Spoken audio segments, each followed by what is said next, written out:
या व्हिडिओमध्ये moment of inertia चॅप्टरमधील numerical based on inverted T section यातील न्यूमरिकल नंबर 2 पाहणार आहोत. न्यूमरिकल काय आहे? Calculate the moment of inertia for inverted T section. म्हणजेच काय, मोमेंट ऑफ इनर्शिया टी सेक्शनचा काय, इन्व्हर्टेड टी सेक्शनचा फाइंड आउट करायचा. About horizontal centroidal axis. म्हणजेच हॉरिझॉन्टल म्हणजेच काय, एक्स ॲक्सिसवरती आपल्याला काय करायचं आहे, moment of inertia find out करायचा आहे. Take the size of flange. Flange म्हणजे हॉरिझॉन्टल रेक्टेंगल. आता हा बघा, हा झाला आपला टी सेक्शन आणि इन्व्हर्टेड टी म्हणजे उलटा, टीला उलटं केल्यानंतर झाला आपला इन्व्हर्टेड टी सेक्शन. तर काय सांगितलं, फ्लेंज. फ्लेंज म्हणजे हॉरिझॉन्टल रेक्टेंगल असतं, त्याला आपण काय म्हणतो, फ्लेंज म्हणतो. तो किती दिलेला आहे, base 100 mm into depth 30 mm. म्हणजे बेस 100 आणि डेप्थ 30 mm. त्यानंतर काय, व्हर्टिकल वेब म्हणजे जी उभी वेब आहे ती किती दिलेली आहे, 120 इंटू 30. ही हाईट किती दिली आहे, 120 आणि त्याची बेस किती दिली आहे, 30 mm दिलेलं. आणि ओव्हरऑल डेप्थ म्हणजे या पॉईंटपासून ते या पॉईंटपर्यंत डिस्टन्स किती दिलं आहे, 150 mm. सर्वप्रथम काय करूया आपण, इन्व्हर्टेड टी सेक्शनची काय करूया, डायग्राम ड्रॉ करूया. ती कशी असणार आहे,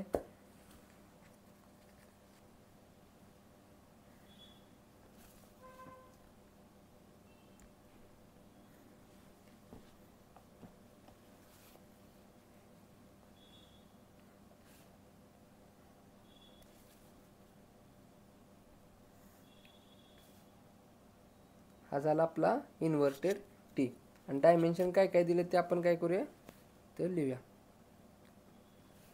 काय आहे, फ्लेंज म्हणजे हॉरिझॉन्टल रेक्टेंगल. बेस किती आहे, 100 mm. किती आहे, 100 mm. त्याची डेप्थ किती दिली आहे, 30 mm. हे डिस्टन्स किती आहे, 30 mm. नेक्स्ट काय, व्हर्टिकल वेब, व्हर्टिकल रेक्टेंगल, त्याचं किती दिलं आहे, 120 mm हाईट दिलेले आहे. इथून ते इथपर्यंत किती आहे डिस्टन्स, 120 mm. आणि याची डेप्थ किती, बेस किती दिला याचा, 30 mm. आणि ओव्हरऑल डेप्थ म्हणजे स्टार्टिंग पॉईंट पासून एंड पर्यंत किती दिलेलं आहे,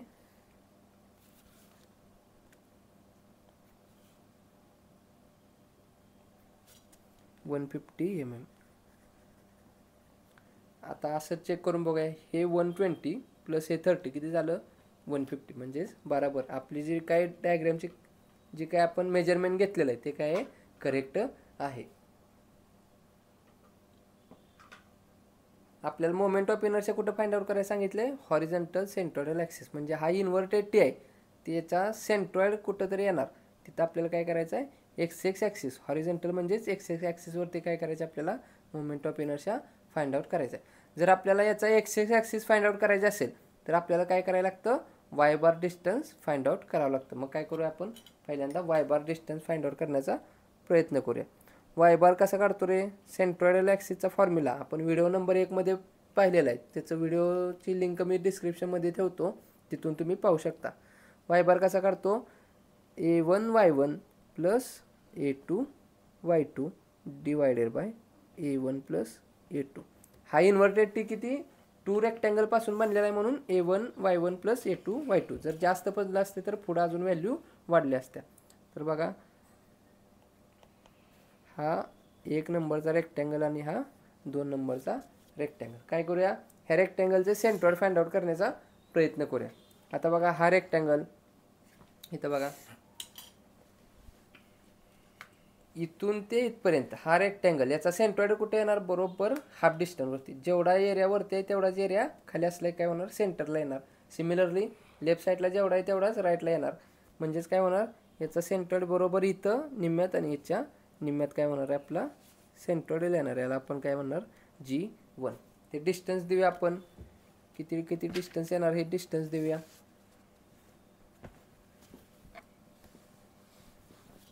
जर हे टोटल 120 असेल तर त्याचे हाफ किती होणार, 120 डिवायडेड बाय 2 किती येणार, 60. म्हणजेच काय असणार आहे, हे 60 mm, इथून ते इथपर्यंत 60 mm आणि इथून ते इथपर्यंत 60 mm.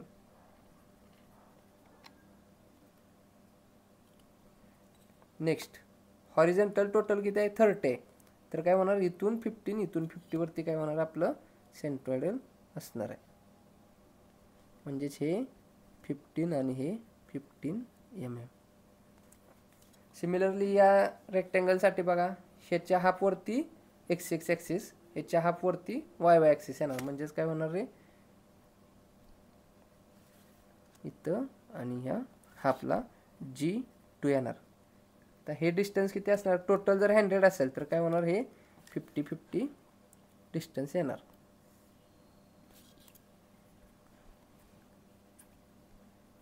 हे 50 mm इथून इथपर्यंत 50 mm.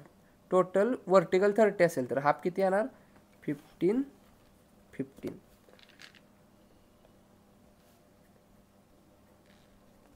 हे 15 इथून इथपर्यंत 15. आता काय करूया आपण ह्या इन्व्हर्टेड टी सेक्शनचा सेंट्रॉइड फाइंड आउट करण्याचा प्रयत्न करूया. आता बघा हा इन्व्हर्टेड टी सेक्शन जर मी असा मधून असा बेंड केला तर काय होईल, इकडे जेवढा एरिया आहे तेवढाच एरिया ह्या साईडला आहे. म्हणजेच काय रे इथून आपलं काय होणार आहे समान भाग होत्यात. इथून जर का आपण लाईन वडली तर जेवढा लेफ्ट साईडला आहे तेवढाच भाग राईट साईडला. म्हणजेच उभा ॲक्सिस काय असतो वाय ॲक्सिस. वाय ॲक्सिस कधी भेटतो ज्यावेळी आपण एक्स बार फाइंड आउट करतो त्यावेळी काय भेटतो आपल्याला वाय ॲक्सिस भेटतो. म्हणजेच काय होणार एक्स बार किती येणार आहे टोटल डिस्टन्सच्या हाफ आपलं काय होणार आहे एक्स बार असणार आहे. इथं लिहितो मी आपलं एक आयडिया येण्यासाठी मी इथं लिहितोय एक्स बार किती असणार टोटल डिस्टन्स 100 आहे तर निम्म किती येणार 50 mm काय होणार आपलं एक्स बार येणार. वाय बार किती येणार वाय बार म्हणजे बघा जर याच्या निम्म मी केला असं हाफ तर काय होतं इकडं कमी एरिया आहे आणि ह्या साईडला जास्त एरिया आहे. म्हणजेच काय होणार आपल्याला पॉईंट इथं निम्म्यात न घेता जरा खालच्या साईडला शिफ्ट करावं लागेल. इथं जर घेतला तर काय होतंय ह्या साईडला वजन जास्त असल्यामुळे या साईडला येतं आहे. म्हणून मी काय करतो इथं न घेता जरा या साईडला घेतो. बघा बॉडी काय होते बॅलन्स होते. म्हणजेच काय रे टोटल डिस्टन्सचा हाफ डिस्टन्स घेतलं तर त्याच्यापेक्षा पण कमी आपला काय पाहिजे इथं आपला वाय बार आला पाहिजे. म्हणजेच वाय बार काय असला पाहिजे कमी असला पाहिजे कशाच्या टोटल डिस्टन्सच्या हाफ. टोटल किती आहे 150 डिवायडेड बाय 2 म्हणजे 75 पेक्षा आपला वाय बार काय आला पाहिजे कमी आला पाहिजे. बघूया कॅल्क्युलेशनच्या साह्याने वाय बार आपण कसा काढतो वाय बार एक्स बार. तर दिलेली जी काय डायग्राम आहे त्याच्या बॉटम लाईनमधनं रेफरन्स लाईन ड्रॉ करायची, आउटर लाईनमधनं एक रेफरन्स लाईन ड्रॉ करायची आणि याच्या रेफरन्सने आपण काय करतो मेजरमेंट करत असतो. बघा एरिया माहीत आहे का फाइंड आउट करूया. पहिल्या सेक्शनसाठी area base into depth. Base किती आहे 30 दिलेले आहे, डेप्थ किती आहे 120. करूया कॅल्क्युलेशन 120 इंटू 30 किती आलं 3600 mm स्क्वेअर. A2 कसा काढतो दुसऱ्या रेक्टँगलसाठी base into height base into depth. Base किती आहे 100 mm इंटू डेप्थ किती आहे 30 mm. 100 इंटू 30 किती आलं 3000 mm स्क्वेअर. नेक्स्ट y1 कसा काढतो आपण y1 वाय ॲक्सिसवरती आपण मेजरमेंट करणार म्हणजे उभं पहिल्याचा सेंट्रॉइड बघा इथंपर्यंत ह्या रेफरन्स ॲक्सिसपासून पहिल्या रेक्टँगलचा सेंट्रॉइड उभं डिस्टन्स किती येणार हे 30 प्लस इथून ते इथपर्यंत 60. 30 प्लस 60 या पॉईंटपासून हे किती आलं इथून ते इथपर्यंत 30 प्लस हे 60. 30 प्लस 60 किती आलं 90 mm. y2 कसा काढणार दुसऱ्या रेक्टँगलचा सेंट्रॉइड रेफरन्स ॲक्सिसपासून इथून ते डिस्टन्स किती येणार 15. टोटल 30 नाही इथून ते इथपर्यंत त्याच्या हाफ किती होणार 15. म्हणजेच काय किंवा 30 डिवायडेड बाय 2 करूया म्हणजेच काय 15 mm. सर्व व्हॅल्यू फाइंड आउट केल्यात काय करूया आपण इथं पुट करूया. Y bar is equals to A1 किती आहे 3600 इंटू y1 किती काढला आहे 90 प्लस A2 किती आहे 3000 इंटू y2 किती आहे 15 bracket complete divided by a1 plus a2 3600 plus 300 calculate करूया y बार ब्रॅकेटमध्ये 3600 into 90 bracket complete plus 3000 into 15 bracket complete is equal to हे आन्सरमध्ये सेव आहे म्हणून आन्सर डिवायडेड बाय 3600 प्लस 3000 काहीतरी व्हॅल्यू आली इथं आपण काय करूया लिहूया 55.9 mm आपला काय झाला y बार झाला. पुढचे 3 डिजिट लिहूया 09 mm 55.909 mm आपलं काय झालं y बार झाला. म्हणजेच काय रे रेफरन्स ॲक्सिस पासून y बार किती येणार 55.99 वरती येणार म्हणजे इथं असं कुठंतरी येईल. त्यातून आपण काय करायचं हॉरिझॉन्टल एक लाईन ड्रॉ करायची ते आपले काय असणार आहे x ॲक्सिस. तुम्हाला समजण्यासाठी मी रेड पेननं ड्रॉ करतोय. x ॲक्सिस किती येणार 55.9 वरती येणार. म्हणजेच बघा आपण एक ॲप्रॉक्सिमेटली व्हॅल्यू काढलेली की 75 पेक्षा y बार कमी आला पाहिजे तर 75 पेक्षा कमी आहे का म्हणजे आपला आन्सर काय आहे बरोबर आहे. आता काय करूया y बार व्हॅल्यू फाइंड आउट केल्यानंतर आपल्याला काय भेटतो x बार व्हॅल्यू फाइंड आउट केल्यावर काय भेटतो y ही गोष्ट लक्षात ठेवा. आपल्याला काय करायला सांगितलं हॉरिझॉन्टल सेंट्रोइडल ॲक्सिस म्हणजेच x फाइंड आउट करायचं आहे म्हणून आपण काय केलं y बार केला. x बार काढण्याची काही गरज नाही टाइम वेस्ट करण्याची गरज नाही. जे काय आपल्याला विचारलंय त्याच्या रिलेटेडच आपण व्हॅल्यू काढत जायच्या. आपल्याला हॉरिझॉन्टल सेंट्रोइडल ॲक्सिस म्हणजेच x फाइंड आउट करायचं आहे म्हणून काय केलं y बारची व्हॅल्यू आपण काय केली फाइंड आउट केली. जर का व्हर्टिकल ॲक्सिसला विचारलं असतं तर काय केलं असतं x बारची व्हॅल्यू फाइंड आउट केली असती. सध्या काय विचारलंय हॉरिझॉन्टल ॲक्सिसला विचारलंय म्हणून आपण काय केलं y बारची व्हॅल्यू फाइंड आउट केली. आता काय करूया moment of inertia about x find out करूया. हाय x इज इक्वल्स टू काय असतं पहिल्या रेक्टँगलचा मोमेंट ऑफ इनर्शिया प्लस दुसऱ्या रेक्टँगलचा मोमेंट ऑफ इनर्शिया म्हणजेच Ix1 प्लस Ix2. सर्वप्रथम Ix1 फाइंड आउट करण्याचा प्रयत्न करूया पहिल्या रेक्टँगलसाठी. तर बघा टोटल इन्व्हर्टेड टी सेक्शनचा सेंट्रॉइडल ॲक्सिस काय आहे x आणि पहिल्या रेक्टँगलचा सेंट्रॉइडल ॲक्सिस x ही दोन्ही एकमेकाला कसे आहेत रे पॅरलल आहेत. बघा हा x रेक्टँगलचा आणि हा पूर्ण इन्व्हर्टेड टीचा एकमेकाला कसे आहेत पॅरलल म्हणून काय करायचं पॅरलल ॲक्सिस थेरम इथं वापरायचा Ig1 प्लस A1 H1चा स्क्वेअर. पहिल्या रेक्टँगलचा मोमेंट ऑफ इनर्शिया कसा काढतो BD³ divided by 12 plus area कसा काढणार base into depth into H1 म्हणजे हा सेंट्रॉइड आणि पहिल्या रेक्टँगलचा सेंट्रॉइड ह्या दोघातलं डिस्टन्स कसं काढतो रे तर रेफरन्स ॲक्सिस पासून ते हे डिस्टन्स काय असतं y1 मायनस इथून ते इथपर्यंत डिस्टन्स y बारचा स्क्वेअर. व्हॅल्यू पुट करूया. बेस किती आहे पहिल्या रेक्टँगलचा बेस 30 त्याची डेप्थ किती आहे 120चा क्यूब डिवायडेड बाय 12 प्लस पहिल्या रेक्टँगलचा BD आपण फाइंड आउट केला किती आहे 3600 इंटू y1 किती काढला आपण इथं फाइंड आउट केला y1 90 मायनस y बार किती फाइंड आउट केला 55.909 ब्रॅकेटचा स्क्वेअर. H1 ची व्हॅल्यू कशी ठेवतो आपण y बार मायनस y1 H2 असता तर y बार मायनस y2 H3 असता तर y बार मायनस y3 असं करत जायचं. हा x साठी जर y साठी असतं तर कसं आलं असतं H1 y साठी तर काय x बार मायनस x1 2 साठी काय आलं असतं x बार मायनस x2 3 साठी x बार मायनस x3. ही पुढे मागं व्हॅल्यू केल्या तरी चालतात कारण आन्सरचा आपल्याला स्क्वेअर करायचा आहे. जरी आपलं आन्सर यातलं मायनस आलं तर स्क्वेअर केल्यानंतर पॉझिटिव्ह व्हॅल्यू येते. परंतु काय येतं आपला y1 मोठा आहे आणि y बार छोटा आहे म्हणून मी y1 पहिल्यांदा घेतलं आणि y बार नंतर घेतलं. मग असं केल्यामुळे काय होतं पॉझिटिव्ह व्हॅल्यू येते. स्क्वेअर केल्यावर पॉझिटिव्हच व्हॅल्यू येणार. जर आपण रिव्हर्स केलं y बार मायनस y1 म्हणजे y बार छोटी व्हॅल्यू आहे मायनस मोठी व्हॅल्यू केली असती तर आन्सर इथलं मायनसमध्ये आलं असतं आणि मायनसचा स्क्वेअर केला असता तरी ते प्लसमध्ये झालं असतं. त्यामुळे तुम्ही जर तुम्हाला सोपं वाटत असेल y बार मायनस y1 y बार मायनस y2 y बार मायनस y3 तसं सुद्धा तुम्ही करू शकता. जर तुम्हाला ह्या गोष्टी समजल्या असतील तर तुम्ही मोठी संख्या वजा छोटी करत चला. जर नसेल समजलं तर डायरेक्ट काय करा, y bar minus y one, y bar minus y two या पद्धतीनं सॉल्व करत जावा. आन्सर बरोबरच येणार आहे, कारण मायनसचा स्क्वेअर केल्यानंतर सुद्धा काय होणार आहे, प्लसच आन्सर आपलं येणार आहे.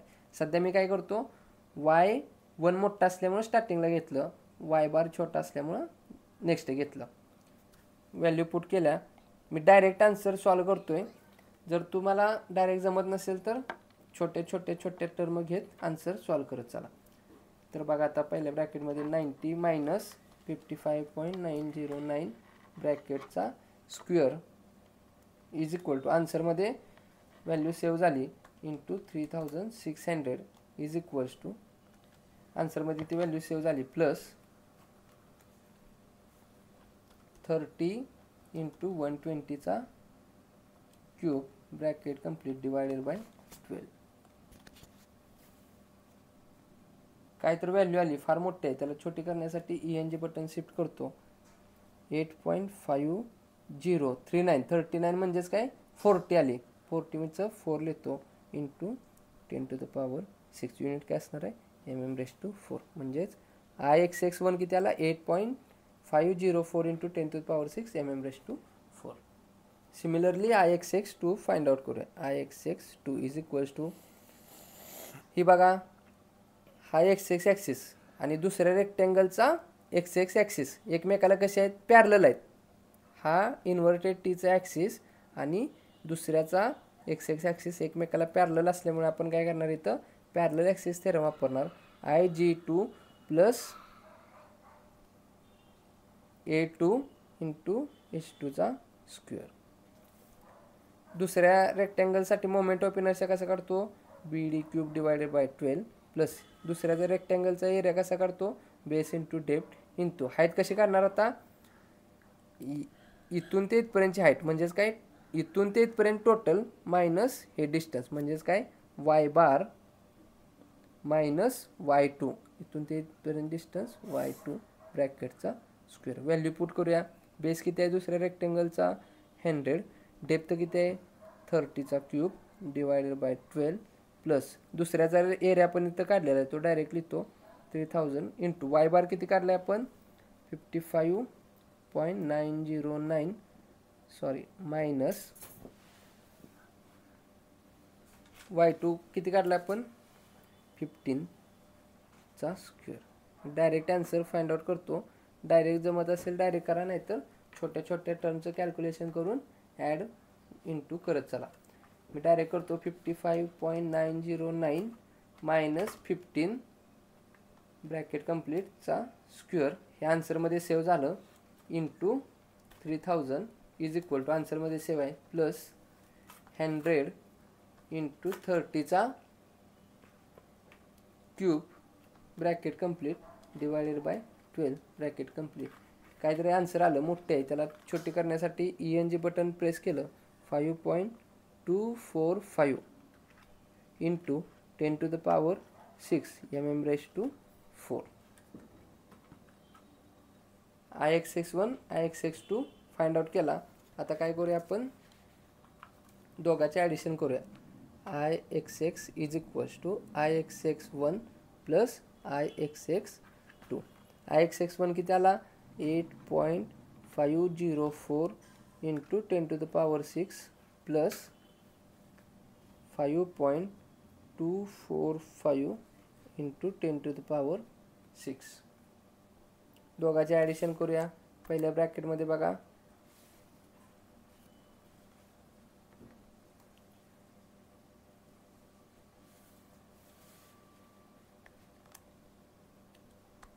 8.504 into 10 to the power 6 bracket complete plus दुसऱ्या ब्रॅकेटमध्ये 5.245 into 10 to the power 6 bracket complete is equal to, फार मोठी व्हॅल्यू आली, छोटी करण्यासाठी ENG बटन प्रेस करणार.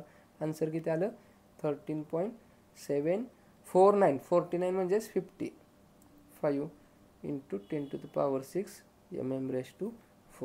हे काय झालं आपलं IXX, moment of inertia about XX axis is equal to किती आलं 13.75 into 10 to the power 6 mm⁴. न्यूमरिकलमध्ये विचारल्याप्रमाणे बघा, calculate moment of inertia horizontal centroidal axis. Horizontal centroidal axis X एक्सच्या अकॉर्डिंग आपण काय केली, व्हॅल्यू फाइंड आउट केली. आता यामध्ये कसं होतं, सेंट्रॉइडल ॲक्सिसला हा एक्स एक्स ॲक्सिस पॅरलल असल्यामुळे इथं पॅरलल ॲक्सिस थेरम वापरला. दुसऱ्याचा एक्स एक्स ॲक्सिस ह्या एक्स एक्स ॲक्सिसला पॅरलल असल्यामुळं पॅरलल ॲक्सिस थेरम वापरला. म्हणून काय केलं आपण, IX1 प्लस IX2 दोन्हीला पॅरलल ॲक्सिस थेरम वापरून व्हॅल्यू फाइंड आउट केली. दोघांची ॲडिशन करून काय झालं, एक्स ॲक्सिस फाइंड आउट केला. जर वाय वायला विचारलं असतं तर काय आलं असतं, दोन्ही साईडला आपला काय होतोय बघा, जेवढा एरिया लेफ्ट साईडला आहे तेवढाच एरिया राईट साईडला असल्यामुळे आपला वाय वाय ॲक्सिस इथे येणार. वाय वाय ॲक्सिस इथं आल्यामुळे एक्स बार काय होणार, हाफ डिस्टन्स असणार. टोटल किती दिले आपल्याला, 100. त्यामुळे एक्स बार किती येणार आपला, 50 येणार. आपला वाय वाय काय होणार, पहिल्या रेक्टँगलच्या सेंट्रॉइडचा वाय वाय ॲक्सिस आणि टोटल इन्व्हर्टेड टीचा सेंट्रॉइड ॲक्सिस दोन्ही एका पॉईंटमधनं पास होतात. सिमिलरली दुसऱ्या रेक्टँगलचा वाय वाय ॲक्सिस, इन्व्हर्टेड टीचा वाय ॲक्सिस एकाच पॉईंटमधनं पास होतात. दोन्ही काय होते, ती एक वाय वाय ॲक्सिस दोन्ही सेंट्रॉइडमधनं पास होतोय. म्हणजेच इथं कोणताही ॲक्सिस पॅरलल नाही. बघा, याचा सेंट्रॉइड इथं आहे, याचा सेंट्रॉइड इथं आहे आणि इन्व्हर्टेड टीचा सेंट्रॉइड वाय ॲक्सिस इथून पास होणार. म्हणजे हे ॲक्सिस एकमेकाला पॅरलल नसल्यामुळे काय होणार, डायरेक्ट पहिल्या रेक्टँगललाच काय करणार, DB³ divided by 12 plus DB cube divided by 12 असं आपण काय करणार आहे, IYY फाइंड आउट करणार आहे. इथे एकदा आपण काय करूया, IYY फाइंड आउट करण्याचा प्रयत्न करूया. पहिल्या रेक्टँगलचा D किती आहे, 120